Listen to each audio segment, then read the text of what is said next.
ఆస్ట్రేలియాలోని ఓ విమానంలో ఊహించని ఘటన చోటు చేసుకుంది. విమానం కార్గో హోల్డ్లో పాము ప్రత్యక్షం కావడంతో కలకలం రేగింది. దీంతో విమానం 2 గంటలు ఆలస్యంగా బయలుదేరింది.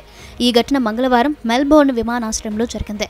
వర్జిన్ ఆస్ట్రేలియాకు చెందిన VA337 విమానం మెల్బోర్న్ నుంచి బ్రిస్బెన్ వెళ్లేందుకు సిద్ధమైంది. ప్రయాణికులు విమానంలోకి ఎక్కుతుండగా సిబ్బంది కార్గో హోల్డ్లో పామును గుర్తించి ఒక్కసారిగా ఉలిక్కిపడ్డారు. వెంటనే అప్రమత్తమైన అధికారులు స్నేక్ క్యాచర్ మార్క్ పెల్లీకి సమాచారం అందించారు.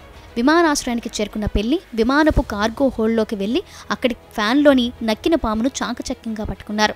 ఆ చీకట్లో అదో విషపూరితమైన పాము అనుకున్నానని, కానీ అది మామూలు పామేనని పెళ్లి తెలిపారు. ఇంకాస్త ఆలస్యమైతే ఆ పాము ప్యానెల్ లోపలికి వెళ్లిపోయేదని, అప్పుడు విమానాన్ని ఖాళీ చేయించి దాన్ని వెతకాల్సి ఉండేదని అన్నాడు. దాదాపు 60 సెంటీమీటర్ల పొడవున్న ఆ పాము బ్రిస్బెన్ ప్రాంతంలో ఎక్కువగా ఉంటుందని, బహుశా అక్కడ ప్రయాణికుల లగేజీ ద్వారా అది విమానంలోకి చేరి ఉండవచ్చని పెళ్లి అభిప్రాయపడ్డాడు.